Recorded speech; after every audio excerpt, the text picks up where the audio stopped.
around the pool and spends many hours there. Within a year, she starts to swim in competitions, with her father by her side recording the results.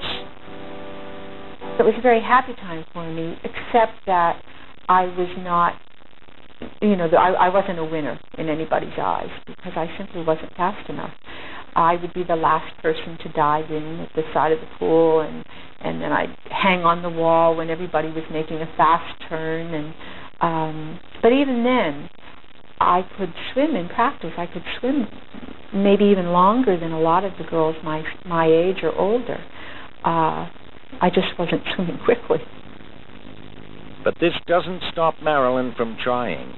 In the summer of 1949, Marilyn swims 1 mile and wins her first silver medal.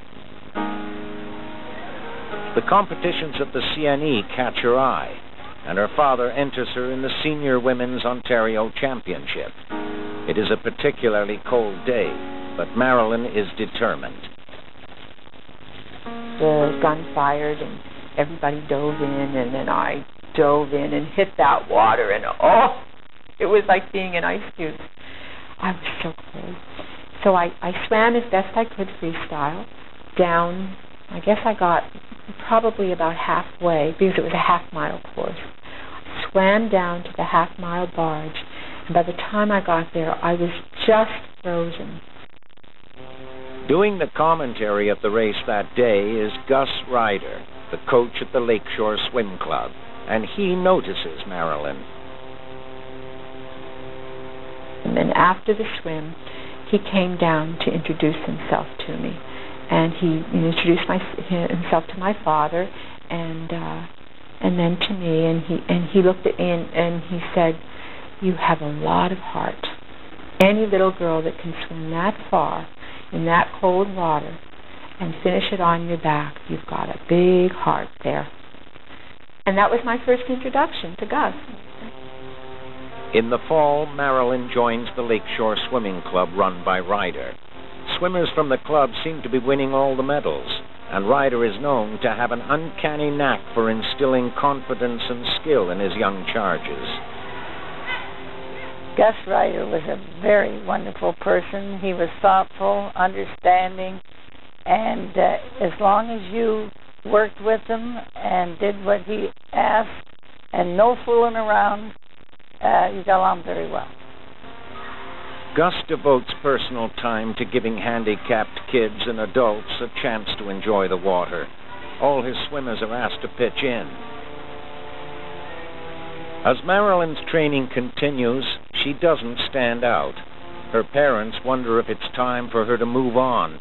They consider pulling her out of the expensive program. So Daddy told me that when we went to the pool, he was going to talk to Gus and tell Gus that, that I would not be swimming anymore. Oh, I was crushed. I just was crushed because I just lived to go to Lakeshore Swimming Pool. But Gus Ryder sees Marilyn's potential and convinces her father. He said she does have this willingness to push herself and push herself. We have the makings of a fine distance swimmer in her because she has the right mentality and the personality for it, and she won't give up. In the next few years, wearing the Lakeshore crest, Marilyn enters many CNE races and steadily moves up in the ranks. And by the spring of 1954, she's ready to try something new. That summer, there is no competition at the CNE in her class. But one of the star swimmers from the Lakeshore Club, Cliff Lumsden, is going to try a marathon swim in Atlantic City. Marilyn wants to try too. Of course, it was 26 miles. The longest I had actually attempted in competition was 3 miles. But I knew that I had swum maybe 5 miles, maybe 7 miles in training swims. But still, that's a big difference. Before Ryder will even consider letting her enter, he tells Marilyn she must swim 10 hours non-stop. She heads for the Port Credit River, where her father is to meet her and be her rower. But her father is delayed, and she starts without him. I had been swimming maybe 7 hours, close to 8 hours alone. And I went through this whole emotional turmoil thing. You know, I cried, feeling sorry for myself. You know, poor little me, here I am. Nobody cares about me. I'm in this river, and I could be hit by a boat, and, you know, I could drown, and nobody would know I'm here, or I'm hungry, or I'm cold. Finally, her father appears in the distance. And as I turned my head to breathe, I could see my dad, Rona. Once he got there, well, I felt wonderful. I was just like a whole new person.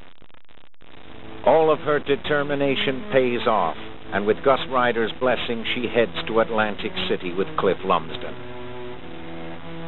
The 26-mile ocean swim is laid out around Absecon Island, so the contestants will be swimming right around the city. The waters will be warm and calm on the city side of the course, but rough and cold in the open Atlantic. Atlantic City is transformed as the marathon swimmers take center stage. Local lifeguard Joe DeLacio is in the middle of it.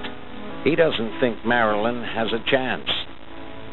It was essentially her size. In comparison with my recently developed image of marathon swimmers, you know, my description of Cliff Lumsden as a large bear and Tom Park as another giant of a man. And looking at Marilyn Bell, you know, 112 pounds of, you know, screaming death and destruction, but, you know, it just wasn't going to work in the ocean. Marilyn is determined to prove him wrong, but first she gives him and his friend even more reason to doubt her. She asked us if there were fish in the water, and we said, well, you know, look, honey, it's the ocean, and that's where fish live. But you shouldn't worry about them because they probably won't bother you. But don't put your feet down on the ground because they're crabs and they'll just tear you to shreds.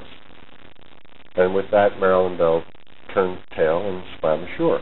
And that was the last time I rode for Marilyn Bell. I was mortified when I got there and I realized what I had done. And here these two lifeguards are sitting out in the boat laughing, you know, at this would-be marathon swimmer. As the race begins, Marilyn is confident.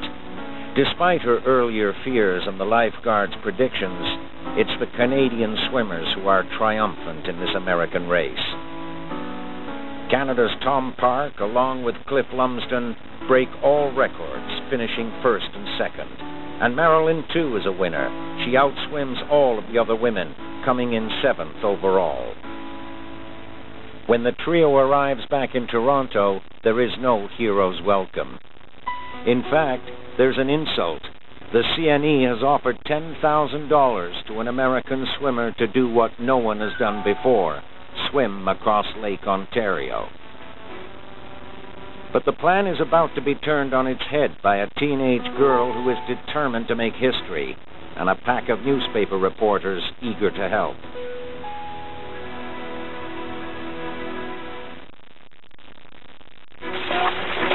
The 1950s is the era of the great newspaper wars in Toronto, and the city's arch-rival papers, the Toronto Star and the Toronto Telegram, are in the thick of it. Their reporters try scooping each other every day. George Bryant is a young Toronto Star reporter.